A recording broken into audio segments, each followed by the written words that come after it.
Bagaimana cara kamu memastikan berita atau informasi yang ditulis tetap akurat dan gak menimbulkan hoax? Eh, jadi waktu kita mau mencari Tantangan selama melaksanakan ekstra jurnalistik ini apa nih? Oke, kalau dari aku yang sudah 2 periode ini, jadi tantangannya itu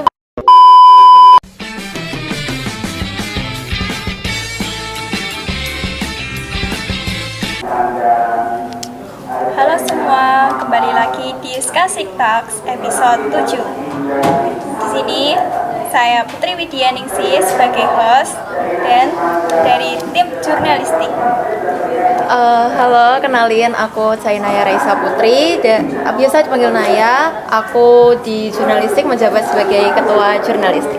Halo, aku Hafiza Faia Khairunisa dari tim jurnalistik sebagai koordinator reporter. Oke, gimana nih perasaannya diundang podcast kali ini? Senang banget. Akhirnya ini adalah kesempatan kita untuk bercerita sama kalian. Iya, benar. Oke. Jadi jurnalistik, apa sih arti dari jurnalistik itu? Ya, boleh. Jadi, arti dari jurnalistik secara umum itu sebenarnya fleksibel. Karena kita di sini itu memberikan informasi kepada halayak atau kepada siswa-siswa di sekolah tentang apapun itu, seperti ada event lomba atau ada acara sekolah, kita memberikan informasi berupa video atau artikel, tulisan, dan lain sebagainya. Oke, dari tim jurnalistik itu ada beberapa kelompok atau tugas-tugas sendiri gitu. Apa saja itu tugasnya? Oke, jadi kalau di jurnalistik itu kita ada 3 divisi. Yang pertama itu divisi sinema. Itu kita tugasnya di belakang layar.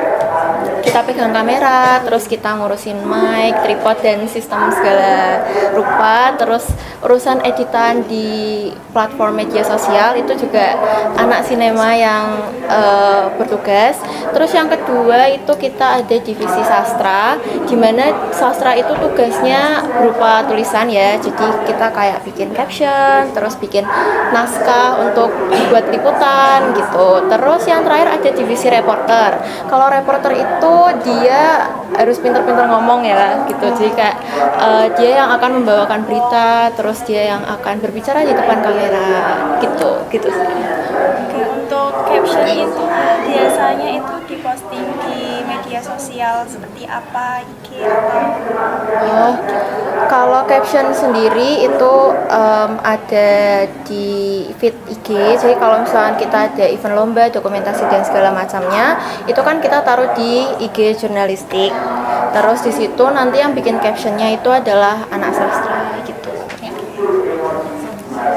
untuk ekskul jurnalistik ini berdiri tahun berapa kira-kira? Jurnalistik ini mulai aktif dari tahun 2019 sampai sekarang. Jadi sudah cukup lama ya. Iya, lama. Nah, kalian di sini sudah menjabat berapa tahun nih di jurnalistik? Kalau dari aku sendiri ya, udah 2 periode. Yang pertama itu di periodenya yang 24-25 itu aku menjabat sebagai wakil. Terus di periode ini aku naik jadi ketua. Kalau aku baru periode ini karena aku tuh masuk jurnalistik itu pertengahan kelas 10. Jadi baru. Jadi untuk anggota jurnalistik ini ada berapa anggotanya? Untuk sekarang sekitar 45 sampai 50-an gitu. Nggak ada pastinya karena kita bukan sistem yang open recruitment berapa tahun, setahun sekali itu enggak. Jadi kita fleksibel aja, kalau ada yang mau masuk kita terima gitu. Jadi nambah terus insya Allah. Oh, berarti tidak cara dengan rekrutmen atau Enggak dibatasi siapapun. Ya. Boleh masuk kapanpun, boleh. Iya. Untuk jurnalistik, prokernya itu apa saja dan ngapain saja ya? Kita itu ada proker divisi. Nah, untuk proker divisi reporter kita ada rencana mau bikin video edukasi. Jadi nanti ada platform YouTube sendiri untuk kita para reporter membuat konten kreator tentang edukasi karena itu menarik dan sangat jarang ditemui. Dan kita mau bikin video tentang fun fact sekolah. Untuk divisi sinema mungkin. Kalau sinema sih kita mau fokus di platform TikTok karena TikTok kan sekarang lagi banyak banget digunakan ya. Terus kita bakal bakal coba untuk meraih itu sih, maksudnya kayak jadi biar jurnalistik itu makin dikenal, terus lewat konten-konten mungkin 1 menit doang itu udah bisa dikenal sama banyak orang gitu Tapi sih. lebih seringnya di sosmed TikTok. Iya, di Iya, sosmed benar. ya, benar. Oke. Jadi pertanyaannya nih, apa saja tantangan yang dialami saat lomba kemarin dan apa saja rancangan yang dipersiapkan saat lomba? Oke, untuk tahun ini ya dari Januari sampai akhir September ini kita udah ada 4 lomba yang diikuti. 4 lomba utama itu yang pertama ada reportase video sekolah, sih kita kayak menjelaskan SMK 6 itu gimana, terus jurusannya apa aja. Itu yang disiapkan yang pasti adalah konsep terus mungkin dari latihannya juga perlu ini Waktu ya harus sedia waktu karena kita menemui banyak trouble kayak mungkin mic-nya bocor dan angle-nya nggak ada yang angle bagus gitu kan. Sering tag berulang-ulang. Iya, sering tag berulang-ulang biar videonya perfect. Lalu ada Oke, terus yang ketiga itu kita ada lomba ini. Waktu kemerdekaan kemarin 17-an itu kita ada bikin lomba video liputan. Jadi kita meliput apa aja yang ada di sekolah ini, ngadain event apa soal kemerdekaan itu. Terus yang pasti sih konsep ya. Konsep itu pasti karena ya walaupun liputan semua gitu-gitu aja, bawain berita dan segala macam, tapi kita perlu sesuatu untuk menarik pemirsa untuk lihat liputan kita gitu. Terus yang ketiga kita baru banget kemarin September ini baru ngirim karya mading digital. Nah itu kan kita perlu bikin essay, perlu bikin infografik, perlu bikin poster dan segala macamnya. Dan itu lagi-lagi yang bikin susah adalah konsep gitu. Konsepnya itu perlu dipertimbangkan karena ya iya, benar. apa yang perlu kita sampaikan itu harus tersampaikan dengan baik dan nggak belibet. Gitu. Lalu ada lagi juga lomba yang keempat itu baru dikirim akhir September ini yang dikerjakan oleh adik kelas itu lomba pertanian. Pasti yang kesusahan itu kita cari petaninya karena kita itu rata-rata rumahnya itu di daerah Semarang bawah, sedangkan kita cari petani yang di daerah Semarang atas. Jadi kita harus alokasikan tempat sebaik mungkin dan komunikasi sama petaninya agar tidak miskomunikasi. Iya gitu. Apakah di jurnalistik bisa kerja lintas divisi seperti divisi satu ke divisi lainnya? Bisa jadi kita fleksibel aja karena kita ada 3 divisi dan 3 divisi itu kan saling berkaitan. Terus maksudnya kalau misalkan dari divisi sinema kita mau coba nih jadi reporter itu juga bisa. Selain mengasah kemampuan itu juga kita bisa dapat pelajaran banyak banget di situ. Terus mungkin dari reporter ke sastra itu juga boleh banget. Jadi kita divisinya tuh kita udah milih nih 1 di awal, nggak di situ aja sih. Kalau misalnya kamu mau coba mengeksplor minat atau bakat yang baru itu juga boleh banget di jurnalistik gitu. Selanjutnya, bagaimana cara kalian mencari topik liputan yang tidak hanya menarik untuk siswa tapi juga menarik untuk guru dan staf di sekolah?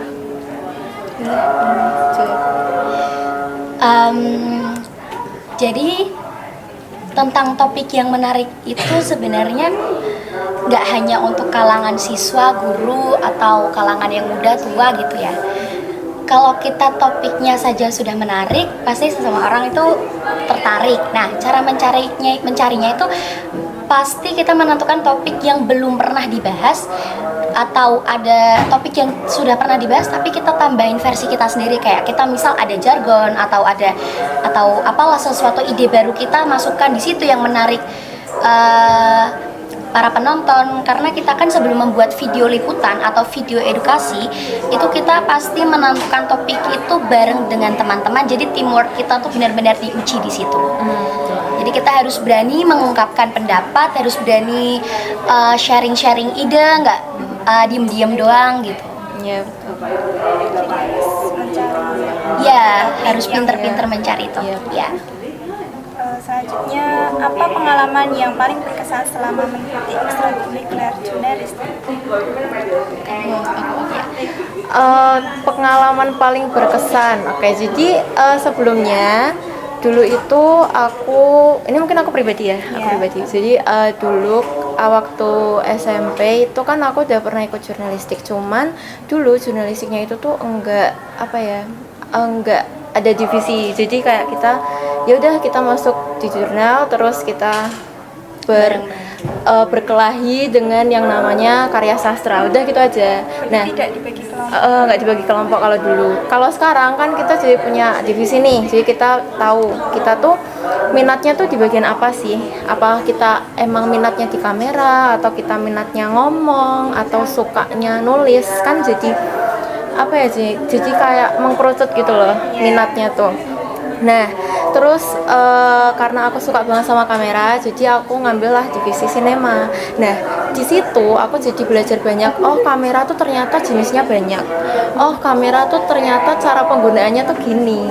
Ternyata kamera tuh bisa dipasang di tripod gitu. Jadi kayak ternyata tuh aku bisa tahu hal-hal yang nggak pernah aku tahu sebelumnya. Jadi itu sih kalau aku yang paling berkesannya tuh itu. Jadi bisa mencari pengalaman. Ya, Ya, itu tuh benar. pengalaman baru betul. Enggak. Kalau aku sih karena satu aku orangnya suka ngomong di depan umum, dua juga jadi makanya aku pilih divisi reporter, dan dua aku suka melakukan riset tentang suatu hal.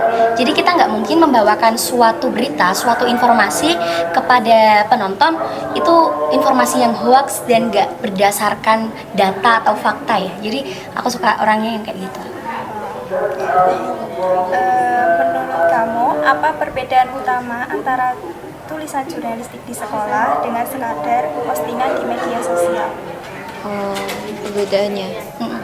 Oke, jadi kalau misalkan jurnalistik itu kita balik lagi ke pembahasan ya. Pembahasannya pasti berbeda. Kalau misalkan nih jurnalistik itu kita bawain tentang sekolah, terus kayak event dan segala macamnya. Cuman kalau misalkan postingan di media sosial kan kita bisa aja dapat yang hoax, kita bisa aja dapat yang ya udahlah berita ecek-ecek yang dibuat banyak orang. Ya, Tapi kalau yang ditulis sama jurnalistik, yang ditulis sama suatu ekstrakurikuler atau organisasi, pasti dari segi pembahasannya berbeda, terus dari segi yang tadi dibilang sama Hafiza, risetnya juga berbeda. Jadi bisa dipastikan kalau yang ditulis sama kita itu aktual dan faktual, fakta dan nyata gitu sih. Jadi tidak menyebarkan Hoax atau ya. berita kontroversi ya. Ya benar. betul, ya gitu.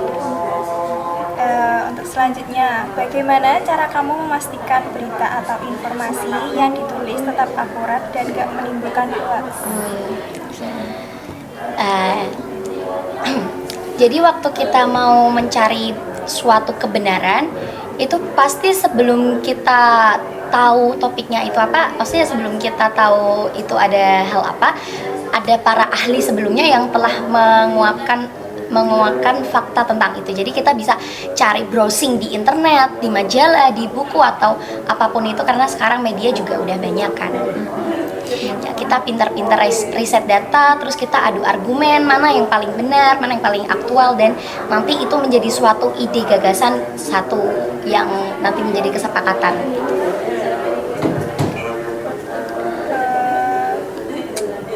Tantangan selama di jurnalistik ini, apa tantangannya selama melaksanakan ekstra ini?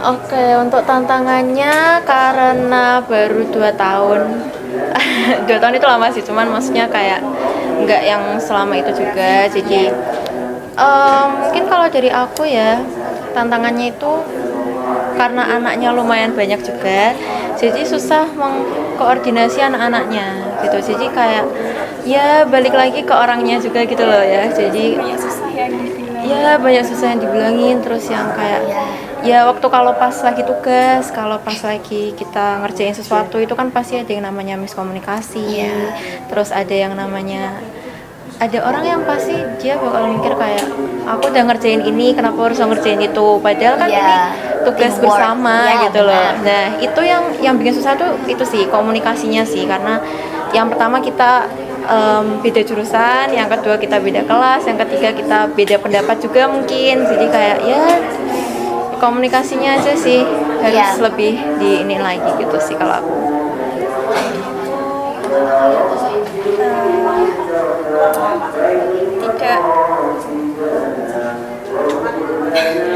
Ya kok nggak usah. Selanjutnya, bagaimana cara menjaga komunikasi antar anggota supaya tidak terjadi miskom? Oh iya, miskom. Cara menjaga komunikasi antar anggota ya,